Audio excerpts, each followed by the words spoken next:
What's going on, everybody? It's Danny the Bull here with a very special guest. Very happy to welcome CEO and founder of Mcade, Russell. This is one of the most exciting Web3 gaming projects I think out there. They've been making a lot of moves, and if you watch my channel, you'll have heard me talk about Mcade and what they're doing. So I want to thank you for coming on the channel and welcome you, Russell.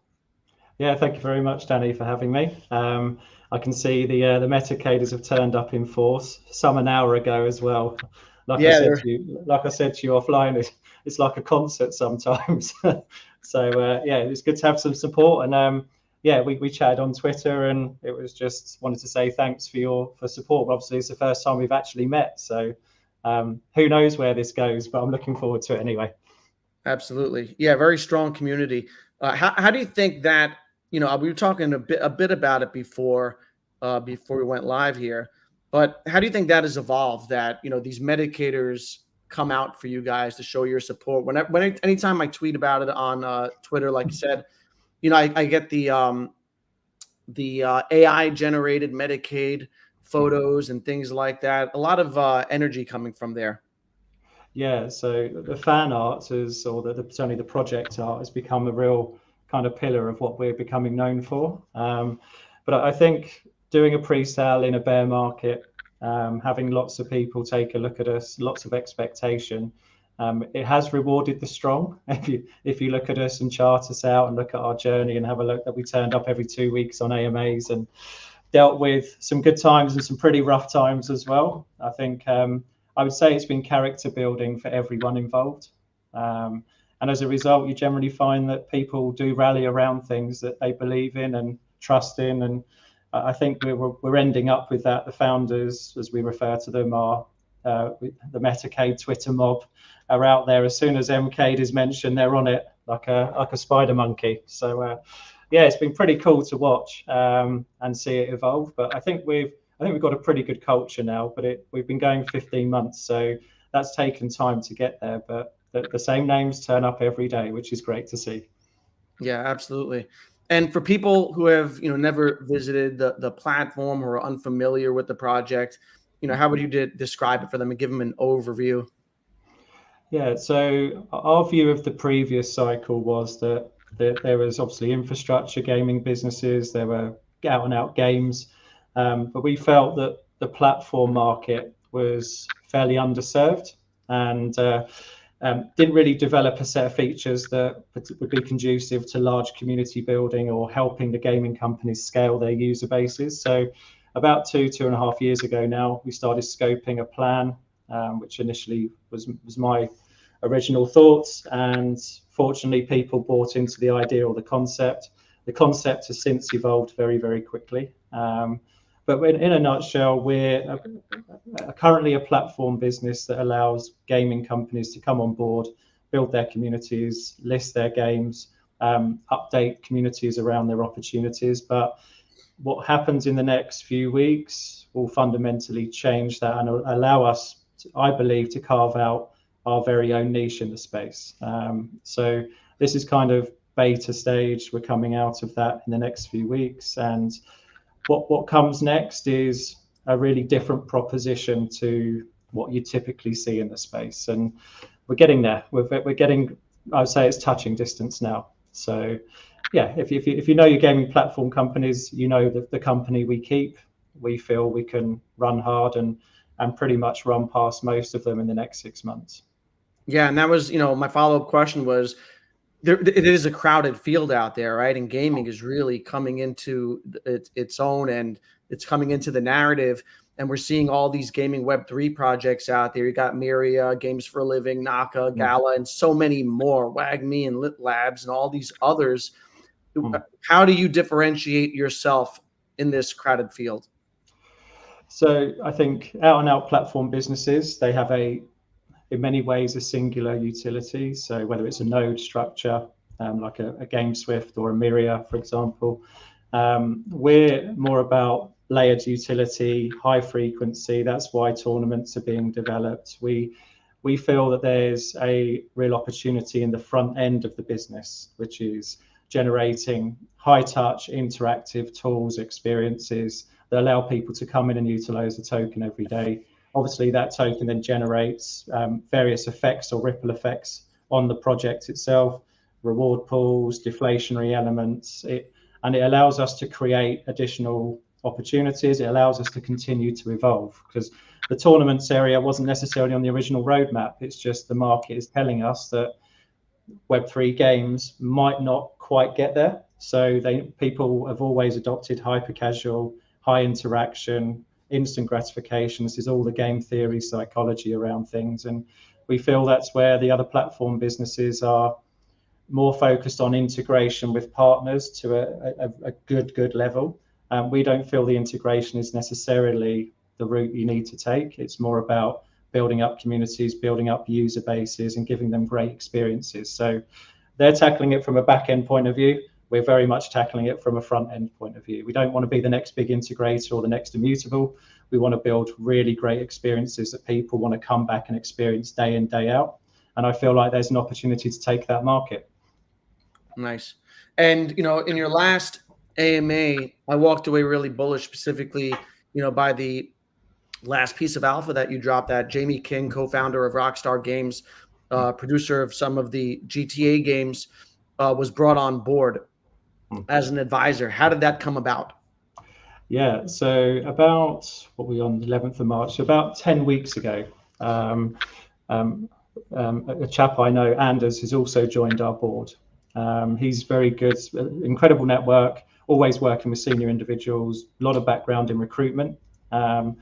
Just gave me a call out of the blue and said, look, this might be something, it might not be something, but I think you should have a chat with Jamie. I'm having a chat with him. We've gelled, let's get on a call. 3 or 4 meetings later, we've gone down the rabbit hole on Mcade, his experiences with Rockstars, plus various other projects in the Web3 space. And it was just the perfect timing for us. We're shedding this beta skin shortly. We're going to need some experience and direction. We don't know all the answers. We're going to make some mistakes, and having someone that's seen it at a much larger scale and knows how to build very large communities and engage them and keep them was something we lacked. And it's very important when you run a company to understand what you're good at and where your opportunities or your gaps in skills are and experience. And Jamie complements us brilliantly in that. So fortunately, we did a good enough job in impressing him. He thinks we've got something really quite pioneering in the making, and he's very happy to be on board. And you'll be seeing a lot more of Jamie in the next few weeks. Yeah, it made me bullish for a couple of reasons, right? One is the fact that he got on board. That means that he sees something very promising, like you said, in the project, but then also he bolsters, right, and fills in the gaps, like you said. And Matthew here asked a question that I had on my list of questions, which is, has he brought anything to the table so far that's different or enlightened you in any way in the short time that he's already come on board? Yeah, we've actually got big 2 days ahead after today. So we've got pretty much the bulk of the team together tomorrow, a few people flying in. Wednesday is pretty much our confirmation of what we're going to roll out in terms of our final plan. Jamie's been able to look at it like whenever you hire an advisor, they always have this wonderful night. I used to do this job years ago before this, well, it feels years ago, where a fresh pair of eyes on something. There's some obvious wins, there's some language changes, there's some better explanation of areas, but he's going to go through a process with us of refining and simplifying our offering, because there is a danger that we do a lot of different things, and we need to simplify that message. That's where Ellie Bradbury is going to be doing already an incredible job in tightening up our narrative. Jamie's very much seen it before a number of times, so them two working together has been incredibly powerful already. Us as a team work off the back of the advice that we're given. So operationally and advisory, we've got a nice balance going already. Jamie's been with us 2 weeks, Ellie's been with us the same, Anders has been with us 3 weeks, and we're already starting to see the diaries fill up, the advice being pretty direct, but exactly what we needed, because we've been in a building bubble for 15 months. Like having someone say, why'd you do it that way?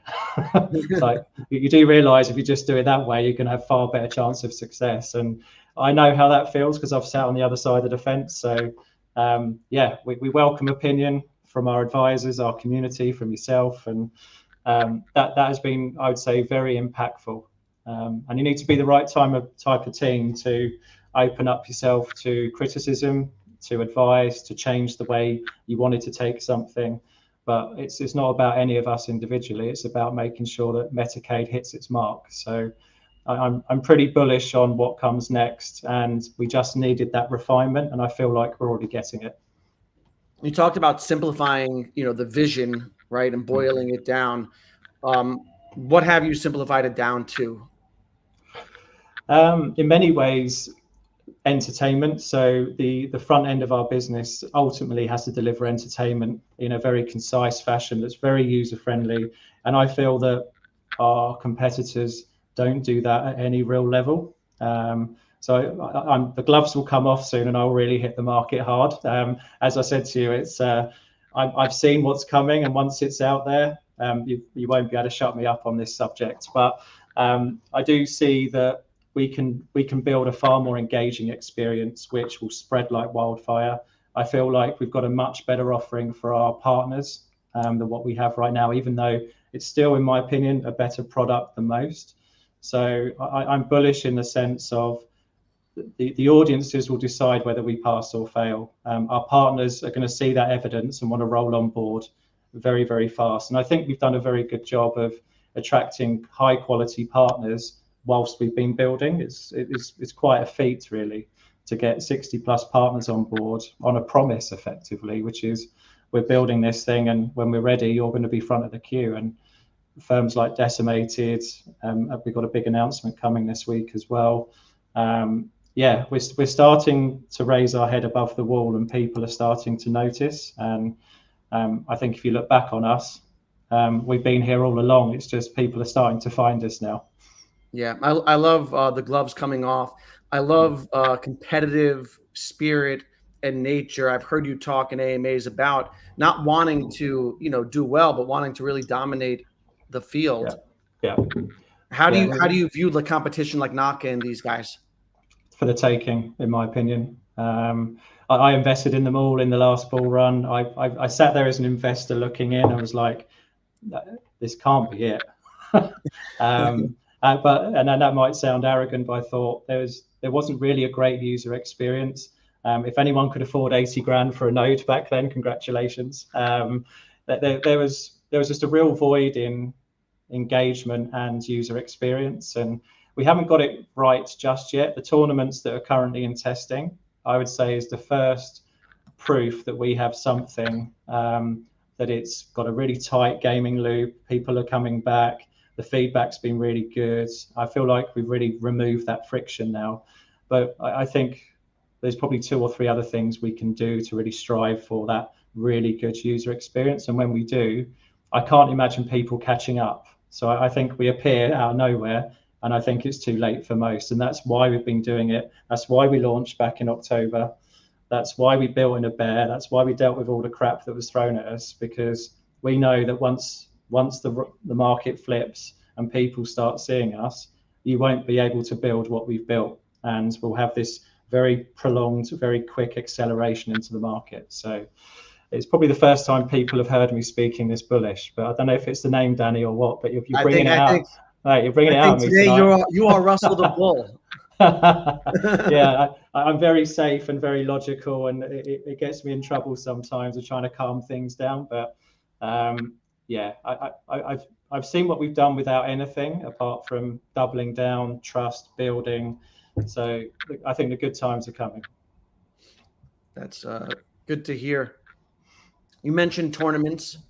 Those are now in testing?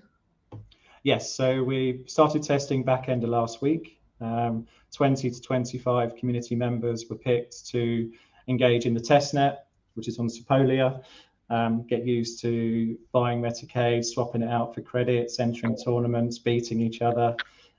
Thank you to the people that are involved in that. If you're watching, you've been brilliant in not leaking anything. I mean, I'm shocked. I mean, we didn't put a password on it for a reason. It's like, let's see how well behaved this lot are. But the feedback's been good. A couple of little things to sort out, but I'm pretty sure we'll be ready to go live next week. So That will be the first time in Metacade's history that the token will be put to work on the front end in high frequency with tournaments, prize pools, the ability to gift each other credits on the platform.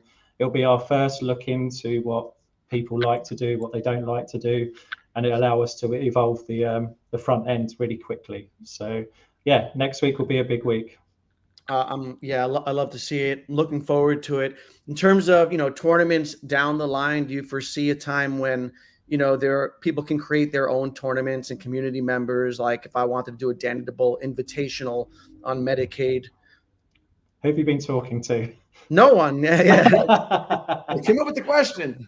Yeah. So I'm happy to discuss the stages of iteration. So right now we have 3 games which were built with our partners Meta Studios, the Jump, Hits, etc. So those tournaments will utilize the Metacade token, and they'll be the first 3 tournament games that will run on a 48-hour loop.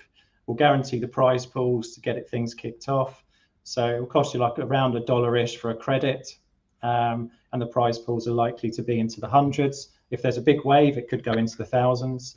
And this will be our MVP. So this will tell us what to do next. Now, the technology that's been built, which is proprietary to us and no one else has this, will allow us very quickly to say to gaming partner X, if you want some additional utility for your token, we can switch out, we can create a tournament for you, and you can use your gaming token in our tournament page. Obviously, as a commercial deal with the Metacade token, so any activity in that tournament, our project benefits from a utility point of view. And then once we get that moving, we'll be focusing heavily on mobile. But then the best bit is that the guys have already built in the ability at the right point is for communities, whether they're Metacade communities or partner communities, is to spin up their own tournaments, pick the games, pick a selection of a game that they want to run the tournament under, invite their friends, and off they go. And that's been built in preparation for the next 6 months. So if there's alpha on the tournament side, it's the extension strategies of what we've already built. It's obviously we want to make sure it works in its first, most simplest of forms, get the word out there, market heavily around it, and then start offering that really quite interesting utility to our partners and then to our community, which means on a Friday night you can spin up a comp, get your mates involved and drop the prize pool in and see who wins, and you'll be able to control the time of that. Could be an hour, could be 2 hours. Winner takes all. You set the rules, the criteria. That's where I feel the edge is, and yeah, I love that. It's going to be fun.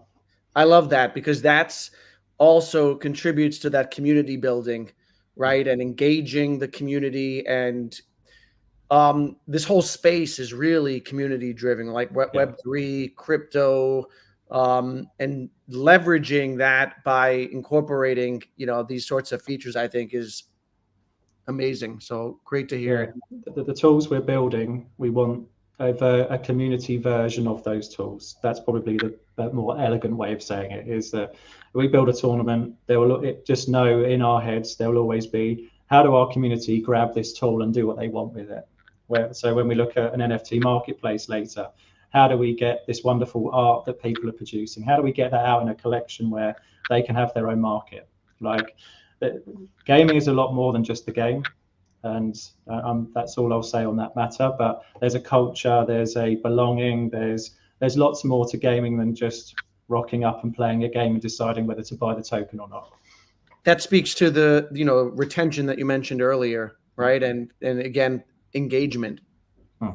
Yeah, and this came out of nowhere. This is organic. That the guys started. We've got Oliver, Chris, SJ. There's some real strong artists in our group, and Somnio, who's our development partner. They're like, we see the art every day, like you said, and it's like we're going to need to do something with that.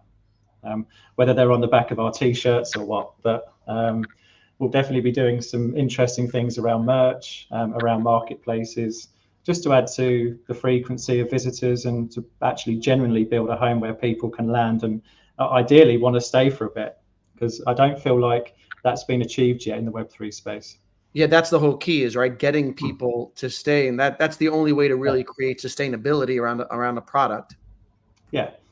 And if you go and try and play a game elsewhere, you're downloading launches. I mean, I'll be honest with you, I kind of found it a struggle to go to another project or platform and immediately engage with the game and actually do what I wanted to do. And that told me a lot. And I still don't think we're quite there as an industry, but I think our tournaments will be a big leap forward into proving that you can literally come in, connect, and play.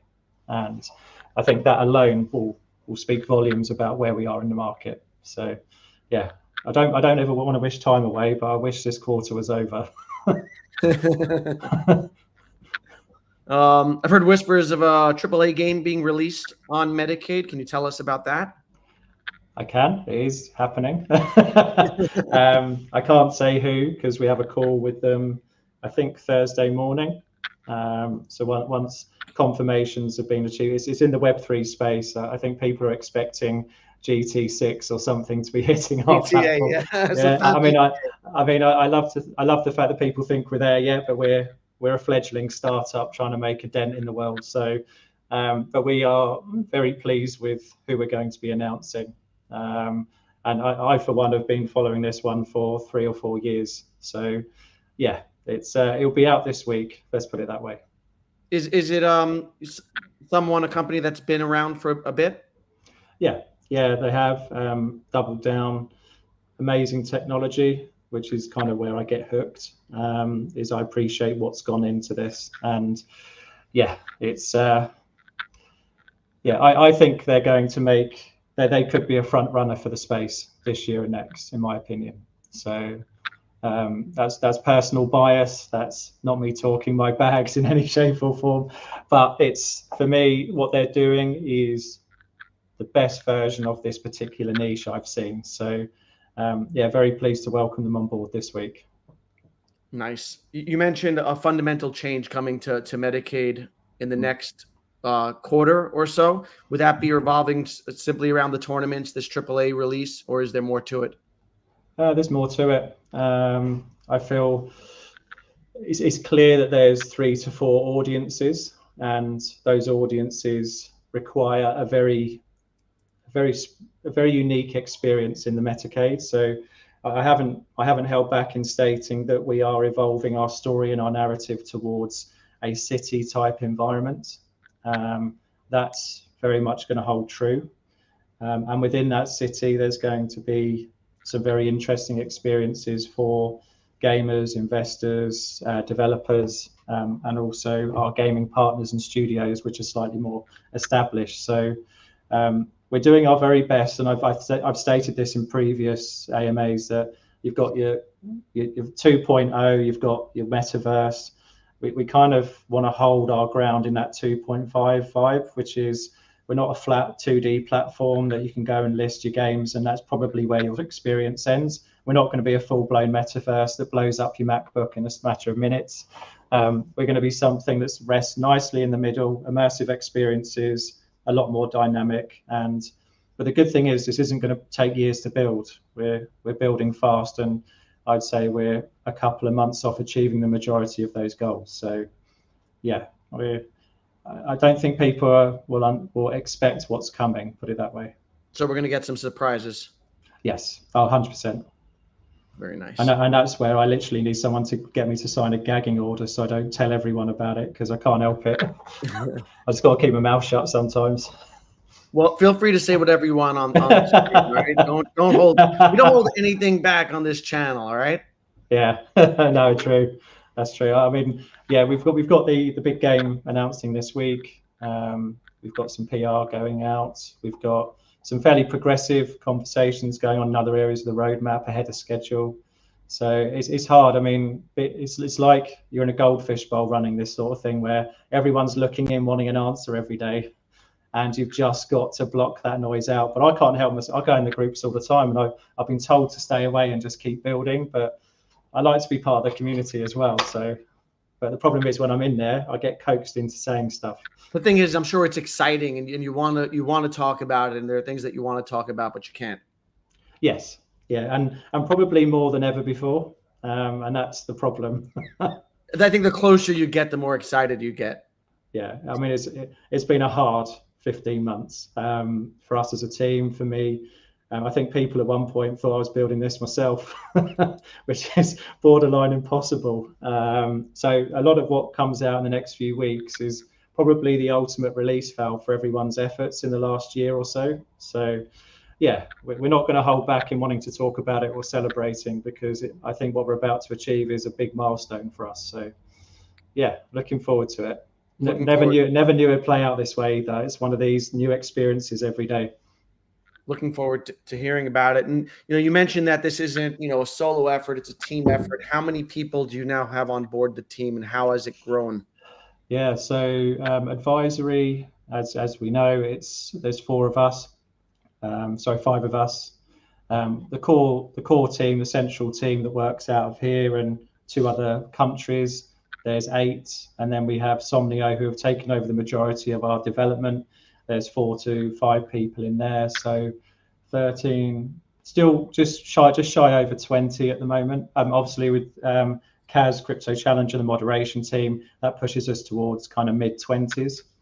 But the way the technology is these days, you don't need armies of people to build great products, and AI has helped us a lot, and the team we've got is pretty exceptional. But that team has changed a lot as well. Like, I think we're on our third iteration of the team since we started. Yeah. What have been the biggest challenges thus far? Building something brand new in a space where you're in many ways your shareholders have a dotted line to you every day. That's a unique experience. I've always built business to business products with a board of directors. It's put a shirt on, go to London, don't really deal with any hassle. When the times are good in this space, it's fantastic. When the times are bad, my God, you know about it. Yeah. And as I joked, if it started raining at some point, it was probably my fault. But I wouldn't change it for the world, to be honest with you, because I know if we've had to go through this, there's many people that will stop and they won't fulfill on their promises or their goals, because this is nothing like I've experienced before. But I think that the being in the public domain constantly and wanting to provide value is the unhealthy pressure you put on yourself sometimes. Yeah. Why go the crypto route? What's your background in crypto, and what led you to getting involved here in this sort of way? I was involved back in sort of similar time, 2018 onwards. So also lockdown was pretty good, because my business at the time was very much face-to-face, high-end consultancy, and that business kind of dissipated. I mean, it really changed with lockdown and everything. So I was already heavily involved with Launchpads and doing some private investments and things in the crypto space. My family's very technical, so I was always lent on as a kid to become a programmer from my dad and stuff. So I've always had a geeky intrigue to the space, and obviously Web3 is a playground for that. So we kind of shared it as a family in terms of our own interests, and it just kind of evolved in the sense that I managed to get out unscathed and okay in the last bull run. Won many battles, but lost many at the same time, like we talked about. But I just thought the ultimate would be to run something really good and build something really good, because I felt gaming was so far in its infancy last time around, but there was a load of lessons learned that I felt that this cycle would have been the best opportunity if I was going to do it. And I was just lucky that people bought into the idea and the concept, and 15 months on, we're still breathing and still building. So it's great, but I'm missing all the great opportunities in your group because I'm so busy. I'm seeing Ron and you guys posting, another 5, 10, 15, 20x. I'm like, yeah, it's been fun, man. This it's getting fun now, and in this whole space, it's heating up, man. Yeah, it is. Yeah, and it doesn't feel toppy either at the moment. I feel like there's some more gas in the tank. So yeah, very different. It feels very, very different to the last run.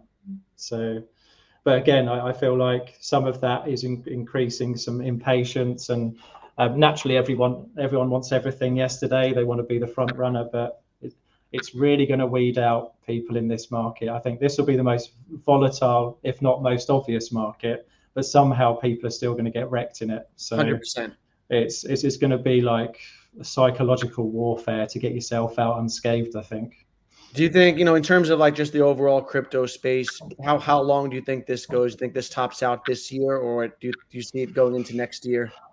I do see it going into next year. I think the slingshot will be fairly obvious. I do think there's been a reorder. I mean, you can't deny that it used to be Bitcoin, ETH, large alts, and then the waterfall.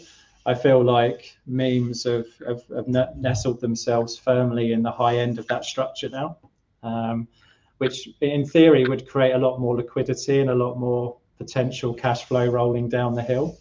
But I still see memes, AI, gaming as the primary narratives. I may RWA might get there, but again, I think it's probably experiencing what gaming experienced the last bull run. Right. I'd love to think that the RWA market really kicks in, but I think the danger is there's a lot of distraction because there's a lot going off in different directions. It's hard to manage if you're sitting there all day picking your wins and picking your losses. So You can't. Yeah, it's hard. You have to, I think, be okay with not catching everything, right? yeah. And just stick to your core, whatever that you believe in, and you can't catch them all. Otherwise, you go mad. Yeah, and just learn what you're investing in. Yeah. I mean, so yeah, it's I think in some cases it will be fairly straightforward to make money in this market, but the question simply comes down to when do you get out? Yeah. And in terms of, the Mcade and the token, can you tell us a bit about the tokenomics? There are a lot of people new to the project, or not familiar, so it'd be good for them to hear. Yeah, so the one thing we purposely set out to do at the beginning was to provide as much of the circulating supply to the open market. Now, that comes with one benefit and one failure or disadvantage, and that is you enter a market overvalued, which is you have a circulating supply, you're 20, 30, 40 million in valuation, and you've got nothing to show for it. So first experience noted, but what's happened as a result is that whole period of pain is over, and now we are one of the few projects in the space that have no cliffs. So in terms of tokenomics, we don't have VCs, we don't have large investments tied up with private investors. Our circulating supply is in the hand of our community in the open market. So I would say from a tokenomic point of view, there are no surprises, whereas you look at competitors, other projects in the space, some only have 4 to 5% circulating supply. That would personally scare the life out of me if I was investing. Whereas we're in 60 to 65% circulating, so it's huge. So in theory, that allows us real opportunity to scale. Our utility is going to be driven initially by tournaments, which means that Mcade will be used to buy credits or swap for credits on our platform. What happens with those tokens? Two simple things. Mcade gets a percentage, our gaming partner gets a percentage, which they have a vesting structure against, and a percentage goes off to buybacks and burns. A percentage goes into a new reward pool, which follows staking pool 2. So what we're doing is just chipping away at the supply, providing value and incentives at the back end for holders, but using that swap utility that we've built to use the token every day. And we haven't really had a use for it apart from staking up until this point. And obviously we've had 2 very successful staking pools.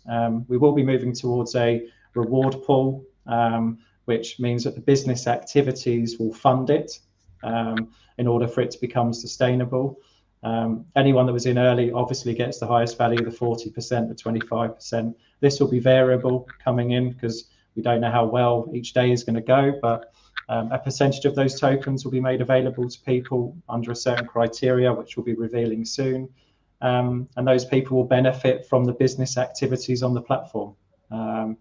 So yeah, we're looking at how the passes are going to be used in there, how the token's going to be used in there, but we're very much at the starting point for token utility. So for me to be where we are with a circulating supply, I think Ron picked up on this. He was one of the few that said, Christ, your circulating supply is already very interesting, because you don't have cliffs and you don't have big unlocks coming. So I think when people take a look, they'll understand that. Yeah, for sure. Because when a lot of people talk about, other projects, and they say, well, Games for a Living is going to, 100x from here, but not understanding that Games for a Living is going to have so many more tokens flood into the system in the next, you know, year and a half, that would bring the market cap to like a ridiculous number. Yeah. So for sure. And I do totally agree, the Mcade token was kind of like a stable coin for a minute, but again, it is at the moment as well. Yeah, and people are looking at playable games, and like playable games did a 50x or 100x, but it came from a sub 100, $1 million market cap, whereas you guys came out at a higher valuation, and so you had a slower takeoff. Yeah, that's spot on. I mean, I looked at playable as well, and I agree. When you're at the position of strength in this type of market 12 months ago to now is low valuation, build upside, and with us, we went through an overvaluation period down, and now I feel like we're priced in, and we're priced in as undervalued. So I feel like we've gone full circle with that. But certainly, if Mcade could achieve its goals on 3, 4, 5 million, absolutely. And we even reduced our raise target way back then, because we just didn't feel it necessary, and actually it would have created a lot more pressure on us. But I'm glad we're where we are now, but we are joking in the group. We kind of become a stable coin sometimes for a bit, but I look at that as really healthy consolidation. But we're starting to see structure in the chart as well. The weekly a few weeks ago was the first time, I think Ron beat me to it, but I looked at that weekly and went, yeah, this is ready now. Yeah, and, no, it looks and off it went. So yeah, it's good to see. Yeah, and in terms of token accessibility and building that out, I think right now you got Bitmart, BitGet. Are you looking to get on more exchanges? Yes, those conversations have actually accelerated. Quick, I'm always dampening the ambitions of listings around Q2, etc. But we're very happy with the way the conversations are going. We're not far off saying something, and it's all very much part of our plan, which we've been clear about in the roadmap. In theory, it might happen slightly earlier than expected, but there's still some work to be done with the legals and things like that. So that's the politician's answer to the listing question. But I've been educated by some really, really smart people, quants, analysts, etc., that I kind of have keeping a close eye on us, and depth of liquidity is going to be really key. And I think BitGet's been great. I think Bitmart definitely has been a good choice. We're a little bit light in volume on CoinStore, so much so it hardly shows up on the API sometimes. But I think we're ready for kind of that top tier. We need to get our volumes up, that's key, but we're having good conversations around the fact that because what we've done in the last 15 months has been so transparent, that's given us a different type of conversation that typically you wouldn't be able to have. So yeah. Did I answer that question without answering that question? I think you did answer that question. Yeah, I think you did a good job there. Are you eyeing the big boys down the line, like the Krakens, Binance, etc.? Yeah, so top 10's definitely the next step forward. I feel we have an edge, and I feel like our contacts, again with Anders, with the people that we've got supporting our business. I feel like doors are starting. More interestingly enough, top tiers are starting to want to talk to us. And I think obviously everyone's looking for value. Everyone's looking. I mean, if I wouldn't imagine a top tier would want to look at us 12 months ago because of that amount of circulating supply that was hitting the market. That's a big sell pressure and a big risk. Now we understand it. But now we look ready. So hopefully not too long until something can be said on that matter. Very nice. And on that subject, have you noticed, is it more difficult in this regulatory climate to get listed? Do you have to jump through more hoops this cycle, you think, relative to last? I know you weren't, in this role last cycle, but I'm sure you have some insight. Yeah, so we've seen we've been over precautious with FCA, the FCA side of things, with particularly the UK element, which we have. Fortunately, we have a retained legal team who are going through and just adjusting how we position, how we word things, and we can get some access back out on that front. So I think that's been interesting. I'll be honest with you, I did expect more exchanges to fall by now. We had various conversations with exchanges and had various phone calls come in and say, look, we're not sure if they're going to make it to next month. Wow. So there's the part of the reason for me holding off was you honestly couldn't call who was going to be around. And I think that was fair after FTX. Like, it's better to hold tight, not worry too much about liquidity. And also, listing on an exchange in a bear market just thins your liquidity, and it costs the project a lot of money. Like, there's actually, from the insider's point of view, there's not much point doing it until volume is generally occurring. So I think we're getting close to that point now. But regulation, I actually think regulation is good, particularly if the exchanges are being regulated by the local governments, the proof of funds. We're talking to a couple which have gone way beyond, and that gives us some real security if we were to commit to them. So I think I wouldn't be surprised if one or two more fall before we get going, because I think a lot of them are propped up. Yeah, Bitfinex just went down recently. Yeah, and that's a prime example. There's a tier which I think there's more to fall, and it's better for us just to concentrate on finishing, progressing organically, kicking the marketing in, and then you never truly know. But I think the people we're talking to are going to be around for a long, long time. So we'll have more on that shortly, I think. But like I say, the legal teams are working through stuff as we speak, because that's the level you have to go to now. It used to be send your money and get listed, apparently. Now it's a bit more involved. Well, that, I guess it is a good thing as the space evolves. Hopefully, it gets more stable. It's still got elements of the wild, wild west. Obviously, we see like we just saw with Bitfinex going down and people unfortunately losing their funds out there. So, like you said, regulation can be a good thing also, as long as they don't overregulate. Yeah, and I think size does still matter. Like, volume is important. People, unless you've gone for a listing yourself, you'll never truly experience it or understand it. But it's not uncommon to be offered a listing but have to pay $300,000 still, even at this stage of the market. That's the level of commitments that the exchanges are asking for in certain quarters. So we just got to be careful. We've got to manage funds, manage sustainability. We're responsible for the success of this, and if we could have easily gone and listed with 3 or 4 exchanges by now, but I ultimately don't know what that would have done for us in hindsight. So I think we've made the right decision, but that element of the business is going to grow, certainly coming into Q2.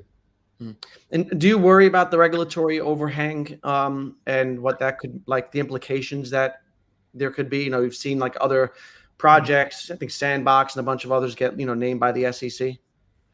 I think, as I said, we had this conversation in the group actually a few weeks ago. To be named alongside Sandbox in some sadistic way would be great, because it means we're on someone's radar in some shape or form. But I think we're not even a drop in the ocean. I think if you're gonna snare some headlines, it's not going to be with us. But I do think it's important to manage risk, and that's why we with Lawbeam, we have a legal counsel that we can ring, and they give us a forecast. And it's interesting because we have a legal opinion overseas. That's part of the structure of most crypto companies. It would be great if we could register in more local countries like the UK or somewhere, but the climate isn't conducive to that yet. There's still a huge amount of learning to be done. So for now, we're absolutely good. I think we'll be fine for the foreseeable future. But if anything changes, people just need to know that we're proactively seeking what the future looks like. And again, I think as a result of not doing that, a lot of projects are going to get tripped up. And I think Sandbox is an easy target. Yeah. You mentioned, managing funds and, and whatnot. What's it look like in terms of financial runway for Mcade? Good. It looks a lot better than the last 2 weeks. So we've got our structure. We've got our P&L mapped out for the next 9 months. I'm comfortable with that. That's allowing, and again, because I'm super conservative, it's allowing for the price not to do much, even though we fully hope it does a lot more than not much. So yeah, we're because of the circulating supply, the ability to buy back from market, we've got that nice flywheel. And this was all part of the initial vision, which was how do we build utility to sustain as opposed to pump up and dump off and do the other things that people do. So for us, it's the revenues coming in from the partners will be really interesting. That adds to sustainability. The front end adds to buyback and circulation. And as a result, the marketing's kicking in. It's being fed in slowly. All of those things should allow us to jump up through those floors now. And again, just capitalize sensibly, ethically at the right time to build the pot, go again.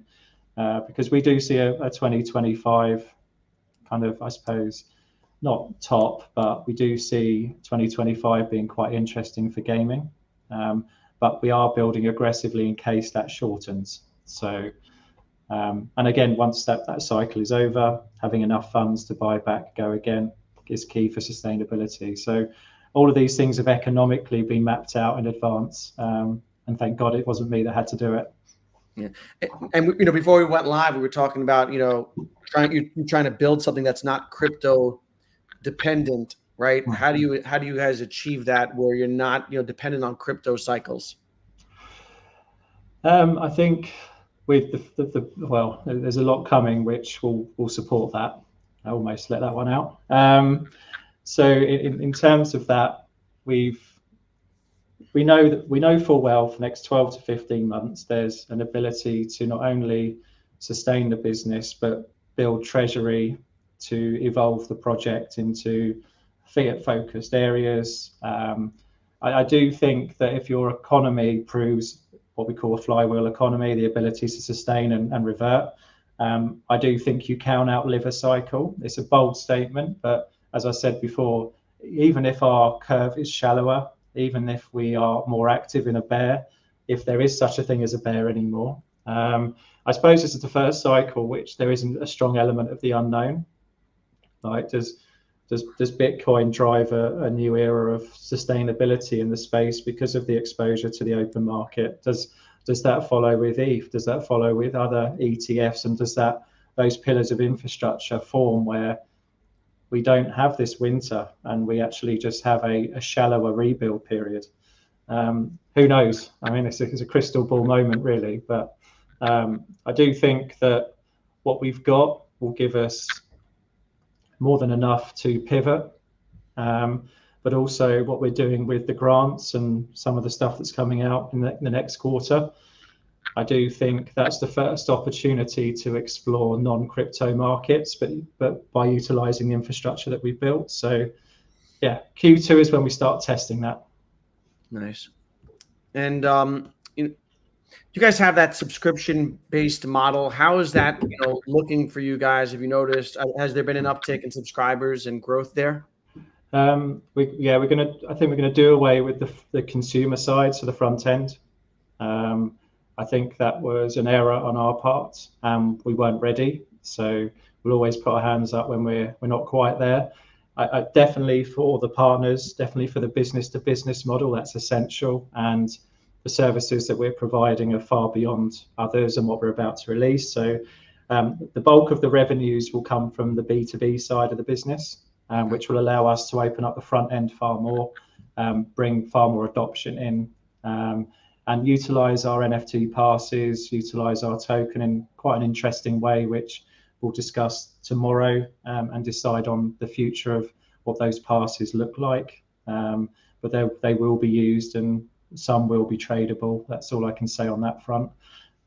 So we're building a slightly more, I think it was, I'll be honest, if we could go again, going after Web 2 as bullishly as we stated, or I did, I think is a nice idea, but I think the market's not quite there yet. I think we need to prove we can onboard indie developers, make that conversion simple, and then build from there. So I think we're a little bit rushed on that one, but the front end is opening up, and as a result, we want to get as many people on our platform as possible. Yeah.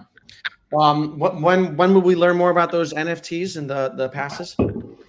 By the end of March. Nice. Yeah. We got about another 10 minutes here. I want to be mindful of your time. So one of my last questions is where do you see Medicaid in 1 year and then in 5 years?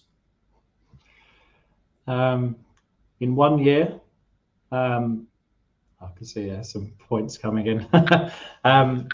In 1 year, I feel like we will have, we'll be the number one platform in the space. Ahead of Naka, ahead of all these guys. Yeah, yeah. I've got my dartboard, as we say in England. What's the measuring stick for that? How do you quantify being you talking about market cap, or are you talking about users? Users, a combination of metrics. I think picking one would be, it's easy to say we're better than that one because of this. You just choose the one that you're better at, which is a bit crass, really. But I see projects that have been in the last cycle. It's difficult when you have tokenomics and a circulating token. You're kind of beholden to what you've committed to in the prior cycle. It's very difficult to reinvent yourself and build utility or change supply or do things. So I feel like everyone that's running right now, price-wise, like Naka and others, are running because they're known and they're being discussed because they have a legacy. We don't have any of that, which is why I'm confident we'll fly past them, because our experience will be much better from a user point of view, and that, for me, that still remains the most important thing outside a narrative. I do, however, understand there's a game here, which is as long as you're talked about enough, then you do catch that slipstream and you do run. And we are going to build out narratives and make sure we have influence in the space and do all the things that other projects do. But I do think people are going to stick around with us because of the experience. So I think you can have a run and I think you can do really well. But if your product doesn't stand up, then it's a moment in time. So to answer your question of where we see ourselves in 1 and 5 years, proving in 1 year that we can play with the big boys and not just play with them, but dominate the market. And then in 5 years' time, prove that by building the infrastructure that we built now, we've outlived everyone else. And that's where I see it. Certainly more 3 years, 4 years. Whether I've still got the energy to do it in 5 years' time, we'll find out. This space will age you fast. So I mean, I'm 18 years old. Look at me.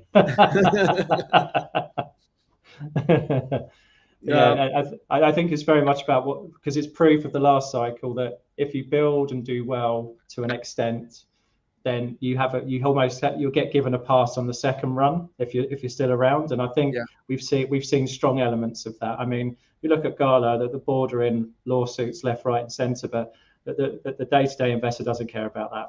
Like in the normal world, the stock would be plummeting.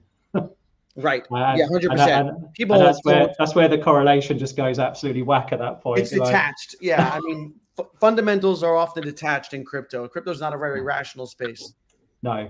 And I've really had to put my rationality in a box sometimes because I'm like, I follow a great project called Inverse Kramer. It's just brilliant. And I almost feel like we're living in an inverse world sometimes. We talk about it as a team. It's like, we're building this, we're doing this, but price is going down, and then you don't do anything different, or you stay quiet and your price pumps 100%. You're like, where's the logic in this stuff?